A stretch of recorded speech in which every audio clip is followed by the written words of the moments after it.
O Edson, tem uma participação pelo facebook.com/TV Mundo Maior. É a Rita Lino da Silva. Ela diz: eu sinto muitas dores nas mãos e pés, faço tratamento. Ela tem 52 anos. E aí ela pergunta o que ela deve fazer, pois hoje ela está com muitas dores. É Lina o nome dela? Rita, é. Rita, olha, Rita, na verdade, esse é uma das coisas que acontece com a velhice, é justamente isso, né? O corpo, ele começa a sofrer um processo de degradação. É a fase do Condor, né? É, a fase do Condor.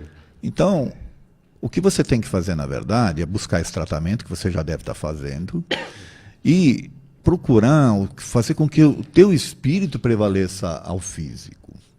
Então, como é que a gente pode fazer isso, né? O espírito prevalecer ao físico. O espírito em si, ele não tem dor. Ele sente as sensações do corpo físico. Tá certo? Isso é uma das coisas que a gente tem que aprender. E aprender a exercitar, viu, Cláudio? A dor é do corpo. Né? A dor é física, ela não é espiritual.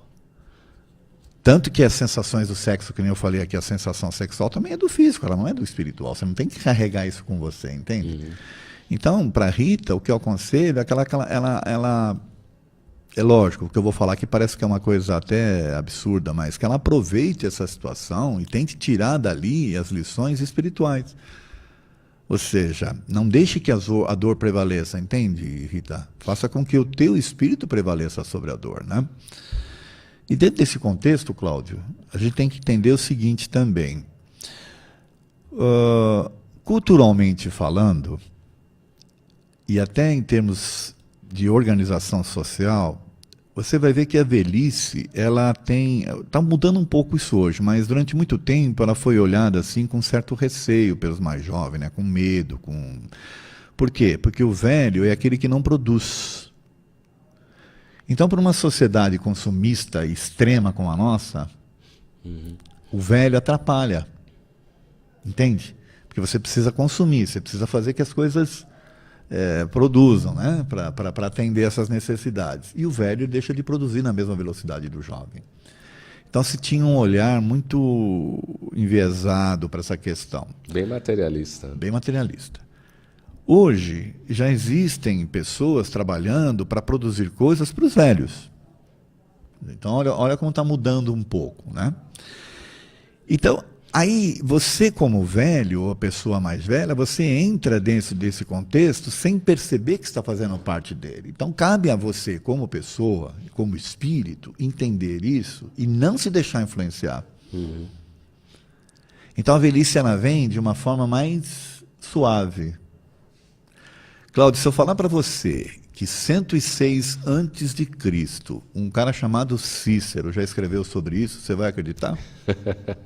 Era romano? Era romano. Aliás, esse pessoal era fera nessa fase. 106 a.C., ele já falava sobre isso, saber envelhecer. Então ele dizia justamente isso, que você tem que aproveitar as condições que o corpo está te dando agora, para que, espiritualmente falando, você saiba utilizar. Então, se você se convencer que você está velho, que você está com dores, né, Rita? Se você se convencer que você já não serve, que você já não produz, que você é isso, que você é aquilo, você só vai ficar batalhando para se aposentar mesmo. E aí você vai se aposentar e vai se tornar um desocupado. E a desocupação, infelizmente, ela leva às doenças. Ela leva a pessoa a não se sentir mais útil, uma pessoa que não produz, que não... Tá certo? Se ela não tem coisas para se distrair, ela vai ficar realmente doente. O problema é a mente. Vai se sentir velho. Então você tem hoje pessoas em corpos amadurecidos, mas que estão com um espírito jovem. Qual é a diferença? E com uma vitalidade. Né? A diferença é justamente essa, a forma como ela se encara. Tá certo? Então a gente tem que aprender, e até em termos educacionais, disso. Olha, o espírito não tem idade, o espírito é uma energia e o espírito utiliza um corpo físico por um período. Você vai deixar que o seu espírito seja influenciado pelo físico desta forma? Ou você vai tentar fazer com que o teu espírito prevaleça sobre o físico? É esta ideia, é a forma como você se posiciona que vai mostrar a diferença entre você ser um velho e você ser um jovem, não importa a idade. Sim. Tá certo? Fica aí para nossa reflexão.